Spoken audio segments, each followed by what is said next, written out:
Kıymetli izleyicilerim ve takipçilerim, Alevli Mutfak aşkına kanalıma ve mutfağıma hoş geldiniz. Bugün de sizler için nefis bir patlıcanlı el açması börek tarifi hazırladım. Bu hamuru açmak gerçekten çok kolay. Sizleri daha fazla bekletmeden hemen tarifime geçiyorum. Hepinize iyi seyirler.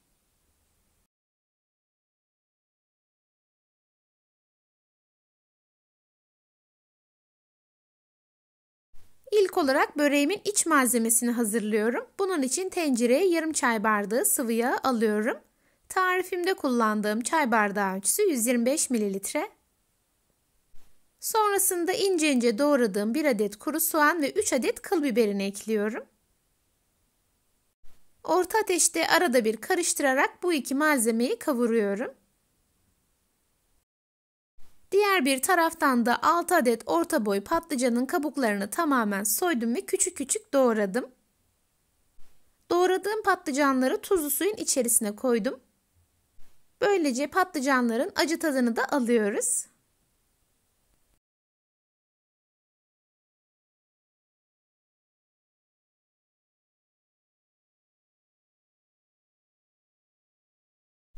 Arada bir karıştırarak soğanı ve biberi kavuruyorum.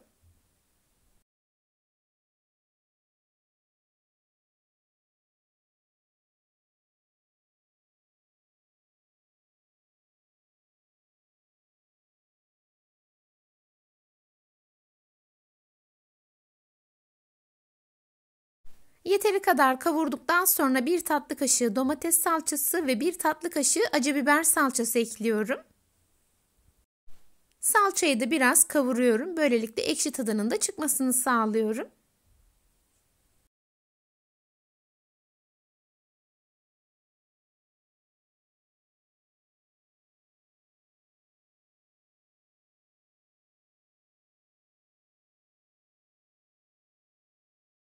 Salçayı yeteri kadar kavurduktan sonra içerisine süzdüğüm patlıcanların tamamını ekliyorum. Patlıcanı süzdükten sonra birkaç kez sudan geçirmeyi ihmal etmeyin lütfen. Sonrasında 1 çay kaşığı dolusu tuz, 1 çay kaşığı karabiber, 1 çay kaşığı pul biber ve 1 çay kaşığı kırmızı toz biberi ekleyerek güzelce karıştırıyorum. Sizler de lütfen tarife ilk olarak iç malzemesini hazırlamakla başlayın. Çünkü soğuması için bekleteceğiz. Şayet iç malzemesi sıcak olursa böreğimizde hamurlaşma olacaktır. Kısık ateşte arada bir karıştırarak patlıcanların iyice pişmesini sağlıyorum. Bu arada tarifimde kullandığım tüm malzemeleri videonun altındaki açıklama kısmına ölçüleriyle birlikte ekliyor olacağım. Oradan da bakıp faydalanabilirsiniz.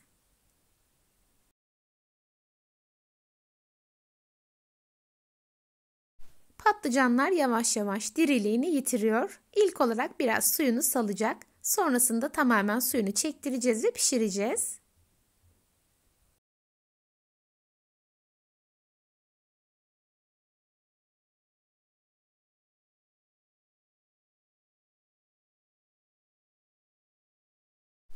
Arada bir karıştırdım ve patlıcanları güzelce pişirdim. Artık iç malzemem hazır. Soğuması için ayrı bir tabağa alıyorum. İç malzemem soğurken diğer yandan hemen hamurumu hazırlıyorum. Hamurum için yoğurma kabına ilk olarak 1 su bardağı suyu alıyorum. Sonrasında 1 su bardağı süt ekliyorum. Tarifimde kullandığım su bardağı ölçüsü 250 mililitre. Sonrasında 1 paket kabartma tozu, 2 yemek kaşığı üzüm sirkesi ve 2 çay kaşığı tuz ekliyorum. Un hariç tüm malzemeleri yoğurma kabına aldıktan sonra çırpıyorum.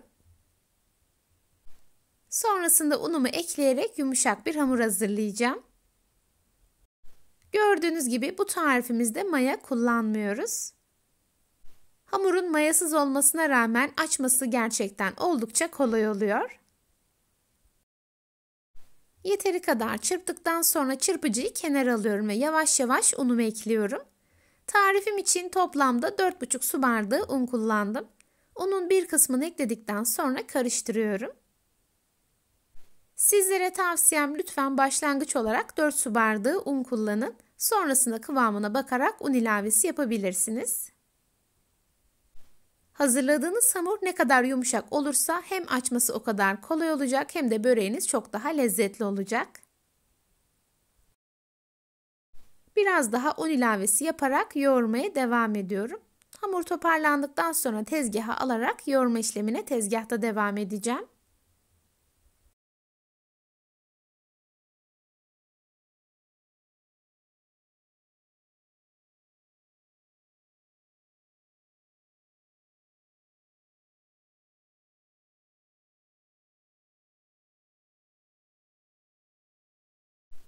Yeteri kadar hamuru karıştırdım ve toparladım. Şimdi tezgaha biraz un serpiyorum ve hamurumu tezgaha alıyorum.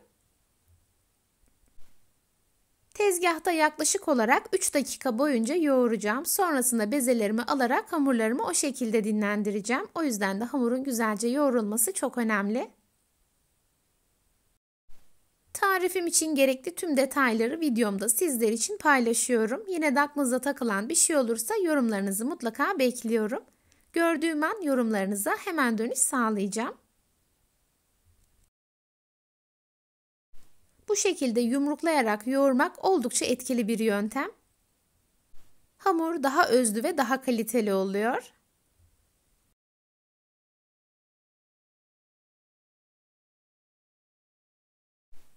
Yeteri kadar yoğurdum ve sizlere ne kadar esnek bir hamur olduğunu göstermek istiyorum. Hamurumuzda maya kullanmamıza rağmen tıpkı mayalı hamur gibi yumuşacık oldu.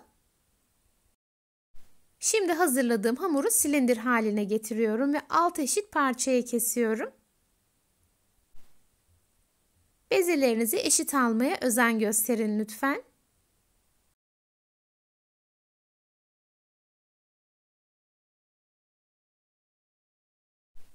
Diğer bir taraftan tepsiye bolca un serpiyorum ve bu kestiğim hamurları yuvarlayarak un serptiğim tepsiye alıyorum.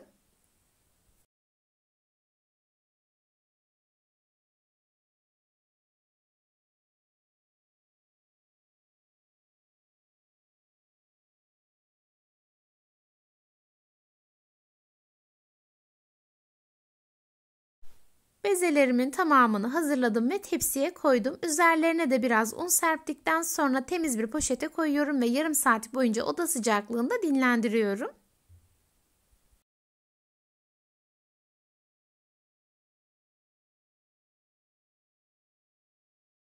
Yarım saatin sonunda hamurlarım güzelce dinlendi.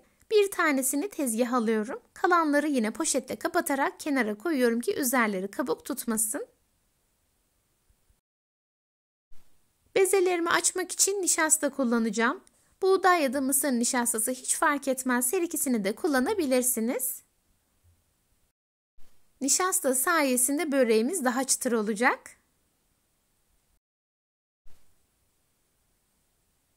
Hamuru ilk olarak elimle biraz açıyorum. Sonrasında oklavayla olabildiğince ince ve büyük olacak şekilde açmaya devam ediyorum. Şayet bu kadar büyük hamur açamam derseniz beze miktarını arttırabilirsiniz.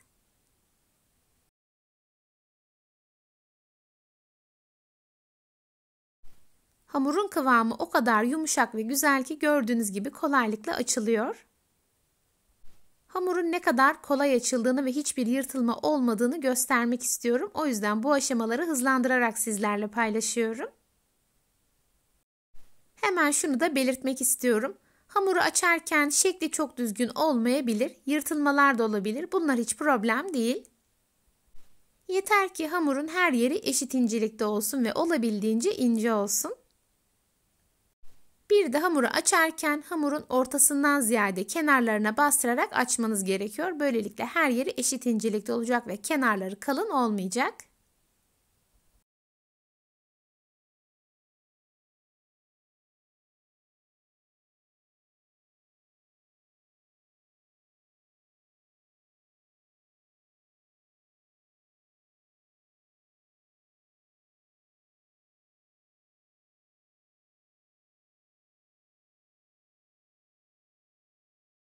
Hamuru yeteri kadar açarak hazırladım. Tarifim için 200 gram tereyağı kullanıyorum. Eriterek soğuttum. Hamurun her yerini ince bir tabaka halinde yağlıyorum. Bu aşamada dilerseniz margarin veya sıvı yağ da kullanabilirsiniz. Tercih tamamen sizlere kalmış.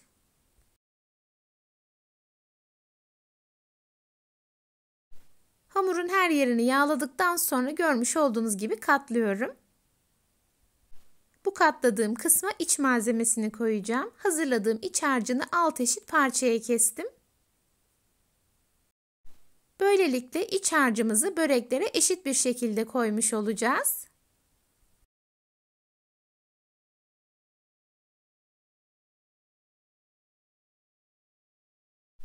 İç harcını koyduktan sonra görmüş olduğunuz gibi kaşık yardımıyla yayıyorum.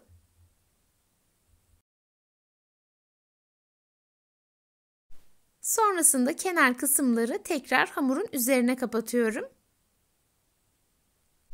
Bu sayede de iç harcımız dışarı taşmamış olacak. Şimdi ne çok sıkı ne de çok gevşek olmayacak şekilde rulo yapıyorum. Çok sıkı sarmanız halinde böreğiniz kuru olacaktır. Çok gevşek sarmanız halinde de böreğinizin şekli düzgün olmayacaktır. Bir uçtan diğer uca hamuru arada bir çekiştirerek inceltiyorum ve rulo yapıyorum. Burada dikkat etmeniz gereken en önemli detay hem hamurun ince açılması hem de açtıktan sonra sararken arada bir çekiştirerek daha da inceltmeniz. Böylelikle böreğiniz çok daha güzel olacaktır. Hamuru rulo yaptıktan sonra görmüş olduğunuz gibi iki farklı yöne çekiştiriyorum. Böylelikle burgu şeklini almasını sağlıyorum. En son böreğime gül böreği şekli vererek tepsiye koyuyorum.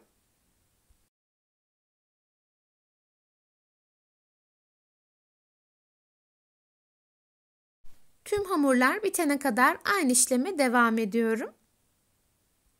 Diğer bir taraftan da fırınımı 200 derece alt üst ayarı açarak ısıtıyorum. Böreğimi hazırladıktan sonra sıcak fırına koyarak pişireceğim.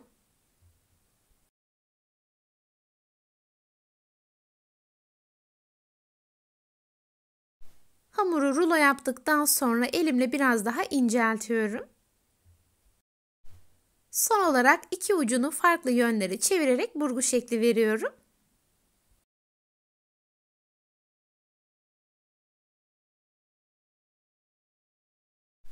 Ve en son gül böreği şeklinde hazırladıktan sonra fırın kağıdı serdiğim tepsiye koyuyorum.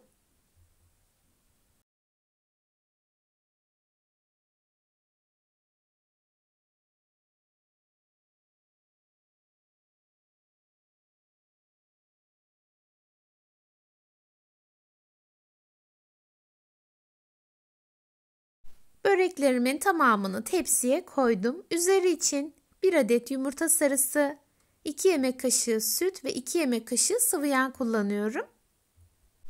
Tüm malzemeleri güzelce çırptıktan sonra fırça yardımıyla üzerlerine sürüyorum. Dilerseniz böreklerinizi bu şekilde hazırladıktan sonra yumurta sarısı sürmeden buzluğa kaldırabilirsiniz.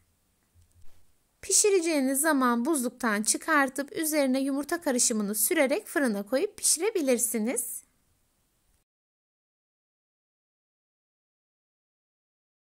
Böreklerime yumurta sarısı sürdüm ve hazırladım. Şimdi önceden ısıttığım 200 derecelik alt üst ayarlı fırına koyarak pişiriyorum.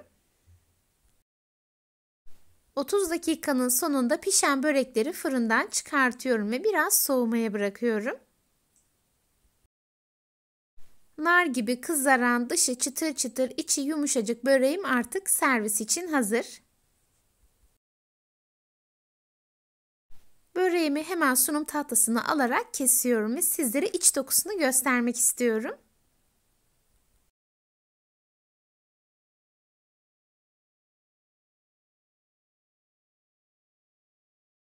Böreğimin her katı tel tel ayrılıyor. Gerçekten hem çok pratik hem de çok lezzetli bir tarif. Bu tarifimi mutlaka deneyin diyerek artık videomun sonuna doğru yaklaşıyorum. Bugün yine çok güzel bir tarifimin sonuna geldim. Beni izlediğiniz için hepinize çok teşekkür ederim. Videomu beğendiyseniz beğenmeyi, hala kanalıma abone değilseniz bana destek olmak için abone olmayı ve yeni videolarımdan anında haberdar olmak için bildirim zilini açmayı unutmayın lütfen. O değerli ve güzel yorumlarınızı her zaman bekliyorum. Videolarımı görmesini istediğiniz arkadaşlarınızla paylaşabilirsiniz. Tarifimi yapıp deneyecek olan herkese şimdiden afiyet olsun. Bir sonraki tarifimde görüşmek ümidiyle. Kendinize çok iyi bakın. Hoşça kalın.